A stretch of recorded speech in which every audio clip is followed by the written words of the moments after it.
welcome back to my channel. My name is Stephanie and I do clean and conscious beauty reviews about once a week here. So if that's something you're interested in, please thumbs up this video and subscribe for more.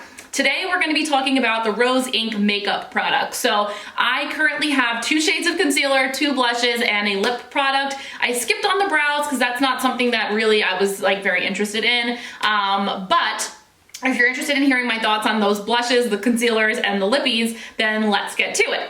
So to give you a little background on this makeup brand, this is Rosie Huntington-Whiteley's makeup brand. Rosie Huntington-Whiteley is most probably known for being a Victoria's Secret angel and a model. She's gorgeous. She has those full, plump, pillowy lips, very just like chiseled cheekbones. She's just so flawless. So as somebody who has watched her through the years as a Victoria's Secret angel, she always has that glam vibe. I'm sure her makeup artist has helped, but I also know that she has always been very interested in makeup. It's something she loves as well. So when she came out with this makeup line, I said, okay, well, this is somebody who knows about makeup. She loves makeup too. So I'm sure her formulas are going to be something a little bit special.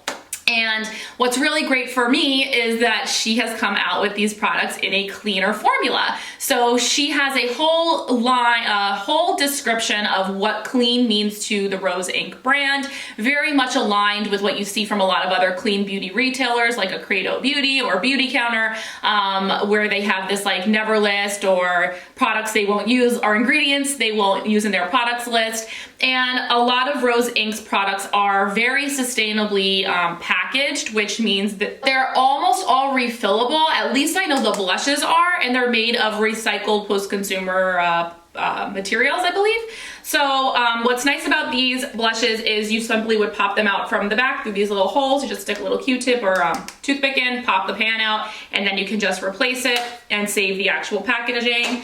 The concealers are in gorgeous packaging, like a frosted, thicker plastic with this like, I would say this was like a muted mauve color packaging. And then the lip that I have is the thing that I'm a little bit on the disappointed side about for the price, but it's just a simple, easy, like crayon kind of lip product. So without further ado, if you want to see how I got this look, then let's just get right into it. I have 2 shades of this concealer because I initially ordered a darker shade and then I realized it was actually really too dark for my under eye area and I needed to go up a couple shades. So I have LX70 that works well on my face and then LX50 for under the eye area, which is also perfect now. Now, the biggest thing I will say about this concealer is a very little bit goes a long way. Even more so than like a Tarte Shape Tape, which is crazy. And I also have the Tarte Shape Tape Creamy.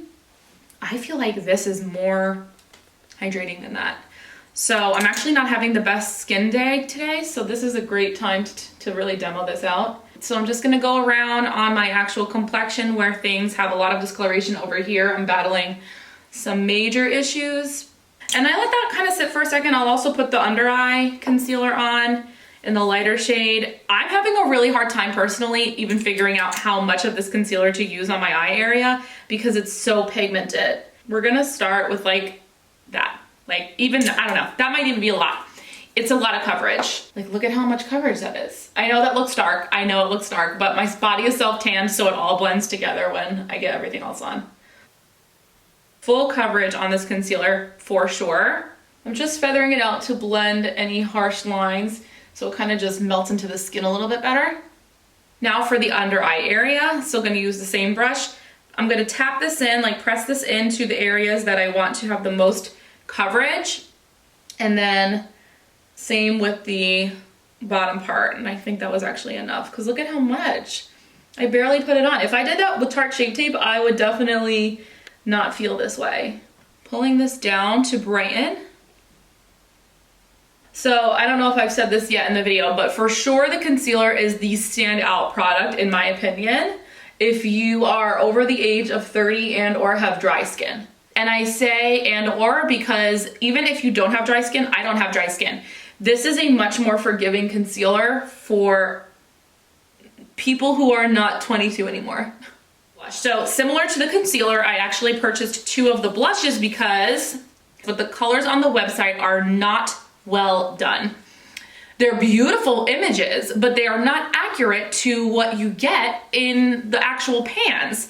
or even the swatches. Like, so for example, first I ordered Heliotrope, which was I think this is described as like an apricot. This is a light mauve in my opinion, right? Then I ended up ordering Anemone because I do gravitate more towards like these peachy colors, and I thought apricot would have been what I wanted. No, I actually wanted Anemone. Anemone is more of that peachy apricot color. This is a mauve. Like, tell me I'm wrong. Tell me that's not a soft mauvey beige. And when you swatch these look nothing like they do on the website. The lighter one here is Heliotrope. This is Anemone. Both gorgeous shades. I like them both. They're both colors I gravitate towards. But when you're looking at those swatches, the whole arm looks the same to me. And I was like having a very hard time. So we're gonna use both of these today just so I can show you what they look like, one on each cheek. And then I'm probably gonna have to just blend them both together. But yeah, just be really careful, watch a lot of reviews. I hope this is helpful because I was really kind of aggravated about it, because with beauty, you can't put such heavy filters on products. It's just not good business, because then people are gonna have a high rate of returns. So let's do Heliotrope first, because this is the one that I got first. Ironically, this has the name on the label, which is kind of silly, because let's say you wanted to switch out to a different shade, you're gonna have the wrong name on the back. So that's kind of annoying, so just kind of keep that in mind. This is definitely the lightest, I wanna say, of the colors she has.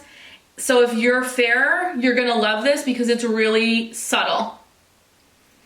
Also, if you're like me and you're not a huge blush lover, like I like a more subtle blush usually, then you'll probably like this. You can also use this on the lips, so let's just do that just to show you. I'll wipe it off. So it's more of like a muted mauve. Okay, I wiped that off my lips so we can go in with Anemone. So here's the brighter coral. I wiped off this brush as best as I can. This is gonna have much more of a punch. So I have to be a little careful because I can be a little heavy-handed with my face color. I know it looks like a lot, but I'm gonna put powder on top of this, so it's gonna mute it out a little bit. Plus, I want you to kind of get a better idea of the color. If you are more of a medium to tan skin tone, you'll probably want to go for Anemone more than Heliotrope, but it's still pretty. It's just much more subtle. So let's do Anemone on the lip. So just now you can at least get an idea. It's fun, but it's not my ideal. All right, I'm going to put a little bit of Anemone on the other side to kind of match things up. Okay, and then the last piece of rose ink makeup that I have is the lip pencil, lip crayon in Abstraction. This I really like because it's very long wearing. It feels like a chubby lip liner, and it has the staying power of a chubby lip liner. Now, it does have a little bit of a waxy crayon smell. It's not the greatest smell, and it's a little loose in this packaging. It could definitely have been done a little bit higher quality for the price. So let's just go in with that. All right, so that is Abstraction on the lips. It's matte, but I wouldn't say it's super drying. It feels comfortable. It kind of just feels like my lips with no makeup on them. So I'm just going to finish the rest of my face really quickly, set the concealer, set the face, because I am like ultra glowy right now. And this is not gonna work for me for the rest of the day.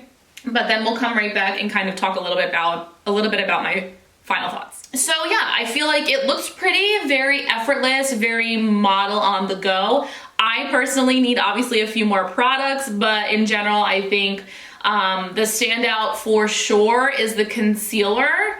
If you are drier or over the age of 30 and need a more forgiving yet really full coverage formula. I also really love the blushes. My issue though is the very poor colors depicted on the website. So that's gonna give people a really hard time, and that annoys me. So hopefully she comes out with a few more products. I definitely can see her coming out with maybe like a cream bronzer, because I feel like in the clean beauty space, there are a few cream bronzers, but none that are like highly raved about. So I feel like that's an area Rosie could definitely kind of capitalize on, that Victoria's Secret Goddess glow to kind of pair with a blush. And yeah, maybe a lip gloss or something. Like, I know she kind of always has that matte pouty lip, but something more with the lips, because I know I've seen some people complain about these. I don't have a problem with mine, but I definitely feel like for the price it could have been better packaged. So, all right, I hope that's helpful, and I'll talk to you guys soon.